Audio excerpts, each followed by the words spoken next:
Maybe you clicked on this out of curiosity, or maybe, without realizing it, you were looking for a quiet place where words come slowly and silence has its own voice. I wrote this story with care, like stitching together memories, pain, and small discoveries, hoping that somewhere in it you might see a piece of yourself. And if that happens, even for a moment, stay. Listen as far as you can. If it touches you, leave a small sign, a word, a thought, even just, "I'm here." Sometimes the simplest gestures carry the most weight. And if you feel like sharing this space with others, passing it on, or keeping it close, that's enough to keep the story alive. I still remember the first Thanksgiving I spent with Rachel's family. Walking into their house felt like stepping into a Norman Rockwell painting. Big brick colonial manicured lawn, the kind of place where every picture frame on the wall showed smiling faces in matching sweaters. Her dad, Dan, shook my hand with a firm grip and said, "Welcome to the family, son. Around here, family always comes first." Her mom, Emily, bustled around the kitchen like she was hosting the president. She made sure my plate was full, kept asking if I needed more pie. The whole vibe was warm, polished, like something you'd see in a magazine about the American dream. Rachel leaned over during dinner and whispered, "See? I told you, my parents always put us first. Everything they've done in life, they've done for me and my sister."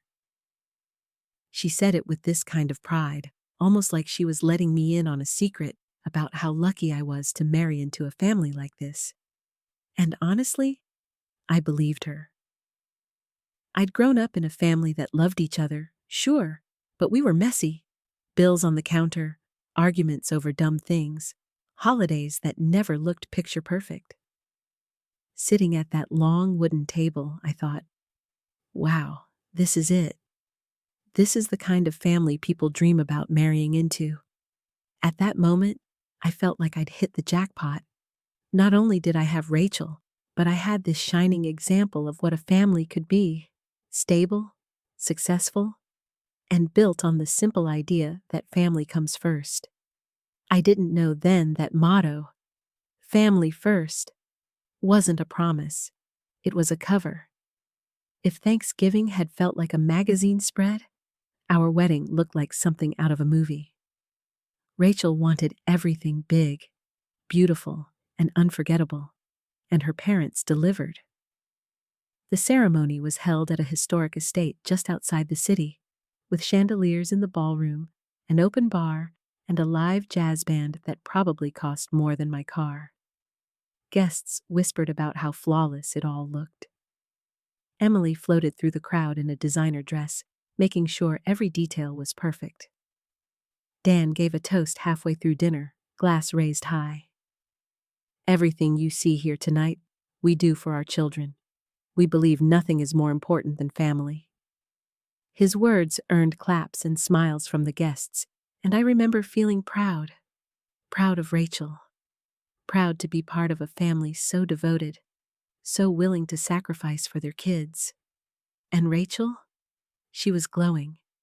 In her lace gown, surrounded by flowers and photographers, she looked every bit like the center of the universe.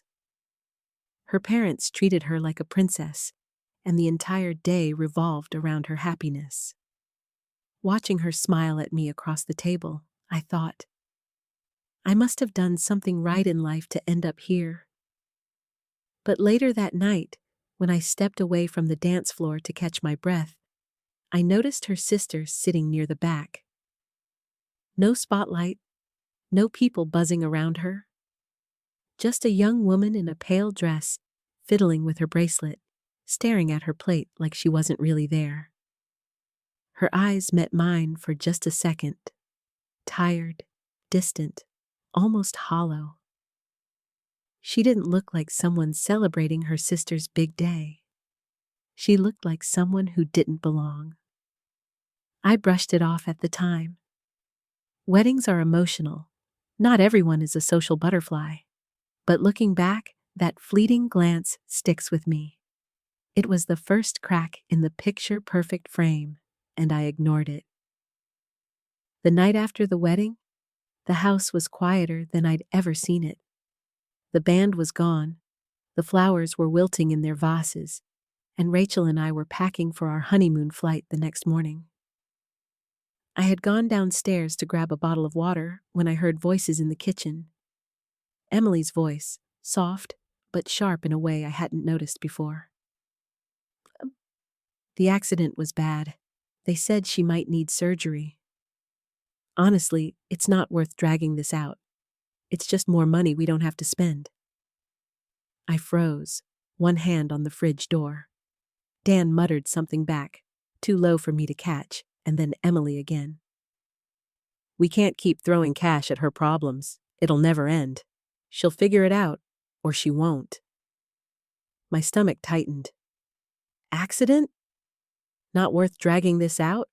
I thought maybe they were talking about some distant relative I hadn't met yet, or maybe one of their old friends. It didn't sound like the warm, generous parents I'd toasted to the night before. Just then, Rachel appeared in the doorway, still in her satin robe, phone in hand. "Babe, what are you doing down here?" I told her I'd heard her mom talking about someone in an accident. Rachel didn't even flinch. She just slid her arm around mine and said, "Oh, you know how my mom is. She worries about everybody in the extended family. It's probably about one of my cousins. Don't think too much about it."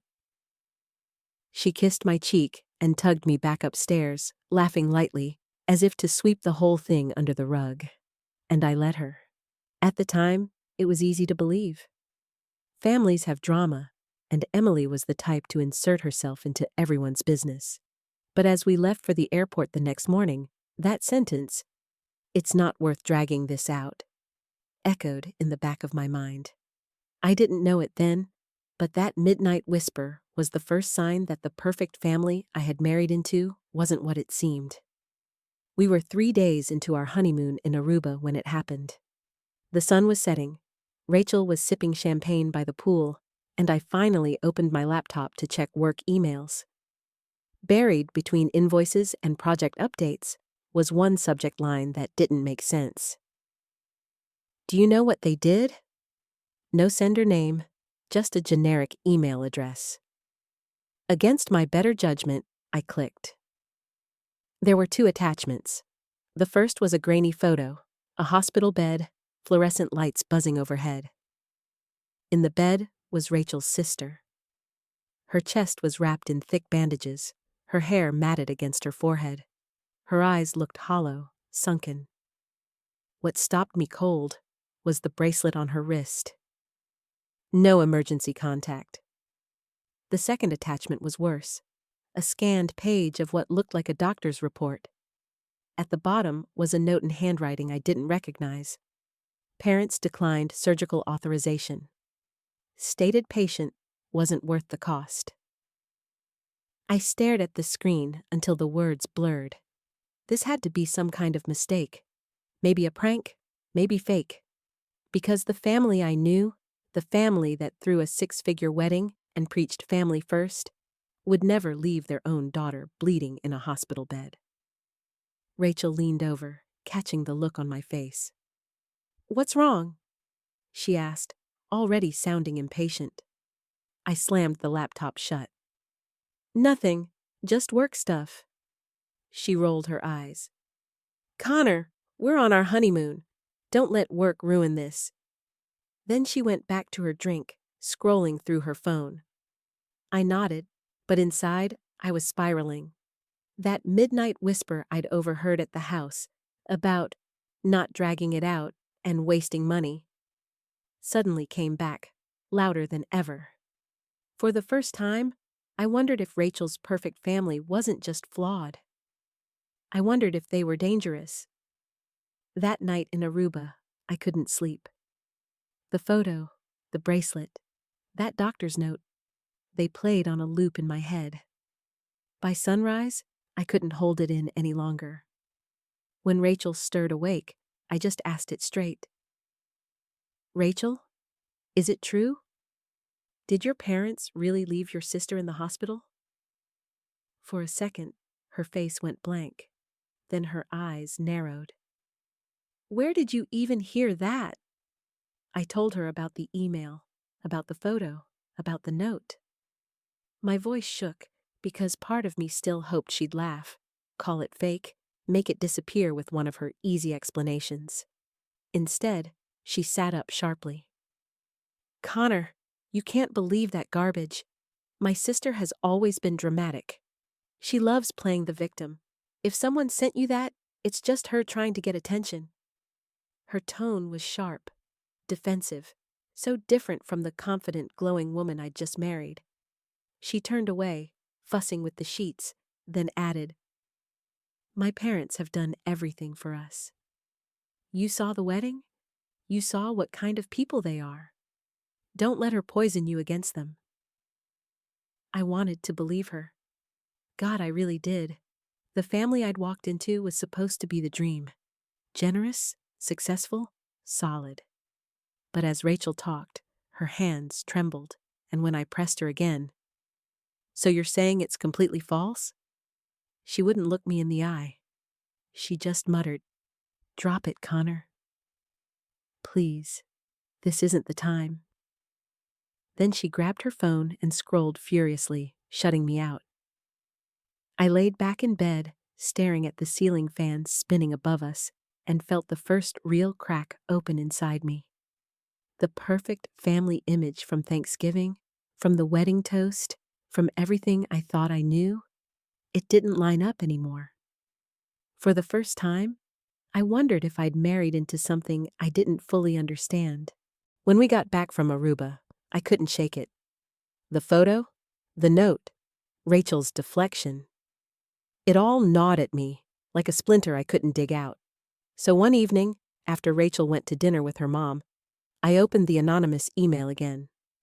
At the bottom was a phone number. No name, no signature, just 10 digits. I hesitated, then dialed. A woman's voice answered. This is Clara. She sounded tired, professional, like someone who'd been on too many night shifts. I told her who I was, Rachel's husband, and after a long silence, she sighed. I wasn't supposed to get involved, but I was there. I saw it. She described the night of the accident, the paramedics rushing Rachel's sister in, broken ribs, collapsed lung. The surgeon explaining she needed emergency surgery, asking for parental consent. And then she repeated the words that made my blood run cold. Her father said, She's already lived off us long enough. If it's her time, it's her time. Her mother added, We can't miss the flight. Rachel deserves her honeymoon. Clara's voice cracked, just slightly. We don't always get attached, but leaving your kid like that? I couldn't believe it. That's why I sent you the files. People deserve to know.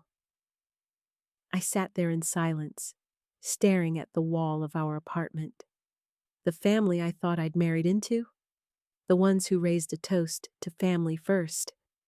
The ones who hosted perfect Thanksgivings had literally walked out of a hospital while their daughter was bleeding inside.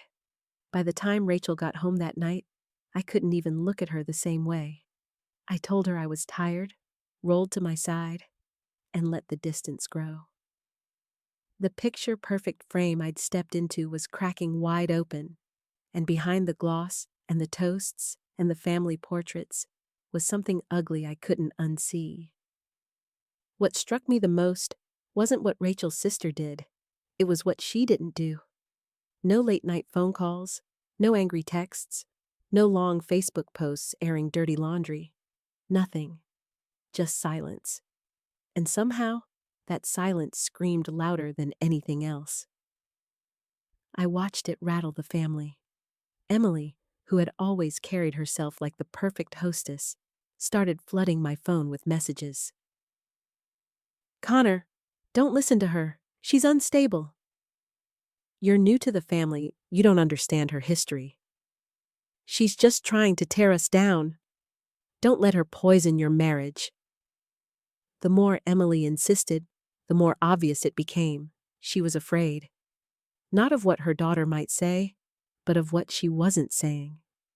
There was no story to control, no narrative to spin at wine night or in the family group chat. Just a void she couldn't manage. Rachel noticed it too. She scrolled her phone constantly, waiting for some kind of post, some kind of drama. But her sister gave her nothing. And in that emptiness, every lie they had told started to echo. I realized then that the silence was deliberate. It wasn't weakness, it was strategy. Every time Emily texted me, every time Rachel grew restless, I felt it more clearly. The person they had written off as a burden was quietly holding all the power. And me? I was caught in the middle, watching the perfect family unravel, not from a scandal splashed across the internet, but from the unbearable weight of their daughter's silence. A week after we got back, another message slid into my inbox. Same anonymous address. This time, there were 3 files attached. The first was an audio clip. I recognized Dan's voice immediately, calm, almost bored, as he said, "She's been living off us long enough. If it's her time, it's her time." Then Emily's voice, sharp and dismissive. "We can't miss that flight. Rachel deserves her honeymoon." The second file was a screenshot of old text messages. Emily had written, "She'll never stand on her own. Total leech. If she wasn't our responsibility, we'd be free." The third was another photo from the hospital. Rachel's sister lying there, pale and hooked to an IV with the words, "Patient left unaccompanied 18 hours, stamped across the chart. I sat back in my chair, the weight of it sinking in. This wasn't rumor anymore. It wasn't just an email with no proof. It was evidence. And then the dominoes started falling. A local business magazine, one that had run a glowing feature on Emily and Dan's travel agency, calling them a model of family-driven success, quietly pulled the article from their website. No explanation, just gone. Within days, Rachel's parents were fielding panicked calls. A few of their long-term clients canceled contracts, citing ethical concerns. Their Instagram, once full of glossy beach shots and motivational quotes about family, started filling with comments like, "Is this the same family that left their daughter in the ER?" Emily tried to fight it. She posted a picture of Rachel smiling on the honeymoon, captioned, "Family first, always." But by then, people had the receipts. Someone replied, "Except when she's dying in a hospital bed, right?" The comment racked up hundreds of likes before Emily shut the comments off completely. I realized, watching it unfold, that none of this was random. The timing, the evidence, the silence, it was all orchestrated. Rachel's sister, the one they had written off as weak and disposable, was quietly pulling strings. And she wasn't screaming or begging for attention. She was dismantling their legacy piece by piece while they scrambled to hold the story together. For the first time, I saw her not as the forgotten sister, but as the one person truly in control. Just when I thought the storm might quiet down, something new appeared. A local news station ran a segment about a brand new scholarship, the Rachel Hamilton Legacy Fund. It was everywhere: Twitter, Facebook, LinkedIn. A fund dedicated to supporting young women from unstable homes, girls who had been overlooked or left behind. The name alone made Rachel beam when she saw it pop up on her phone. "See?" she said, smiling for the first time in weeks. "People finally recognize who I am. This is the kind of thing I've always wanted to do." Emily and Dan latched onto it instantly. They reposted every article, telling friends, clients, anyone who would listen. "Look at our Rachel. She's giving back. Family first." For a couple of days, it worked. The comments were glowing. Inspiring. Such generosity. People called Rachel a role model, the golden daughter doing good for the world. But then the website updated. Quietly at first. No flashy announcement. Just a new paragraph at the bottom of the About page. This fund was not created by Rachel Hamilton. It was created by the daughter her family left to die, using her sister's name as a mirror of irony. This is her legacy, not theirs. Screenshots spread like wildfire. The same people who had praised Rachel turned on her, asking in disbelief, "So you let your sister do this in your name?" Or worse, didn't even care. I'll never forget the sound of Rachel's scream when she saw the update. She threw her phone across the room, sobbing, demanding that her parents fix it. But there was no fixing it. The fund had gone viral. Donations poured in, interviews were requested, and every article about the Hamiltons now carried a different headline. Family once seen as model of success, exposed for abandoning daughter.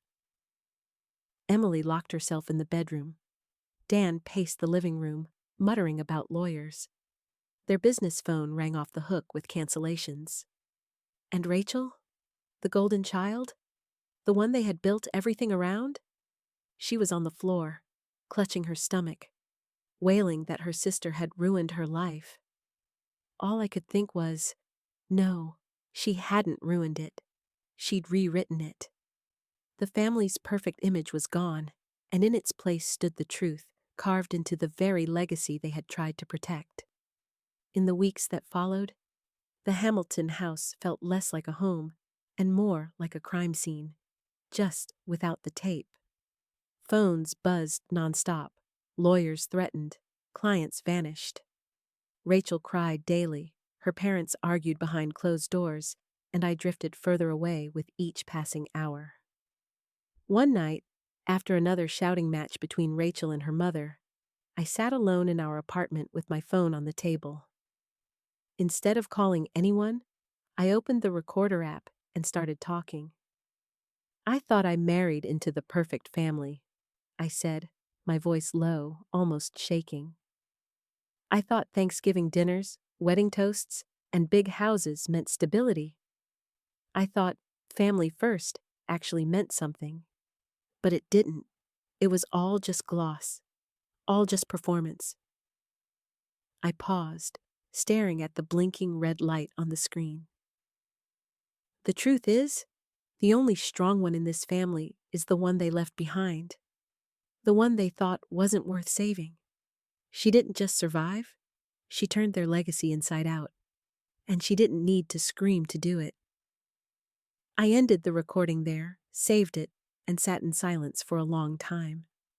The decision I'd been avoiding became clear. I couldn't stay with Rachel. Not after what I'd seen. Not after what I knew. When I finally packed my bags, I didn't feel angry. I just felt done. Because if there's one thing I've learned, it's that legacy isn't built on money, or reputation, or glossy wedding photos. Legacy is built on truth. And truth, especially when carried in silence, echoes longer than any toast at a ballroom ever could.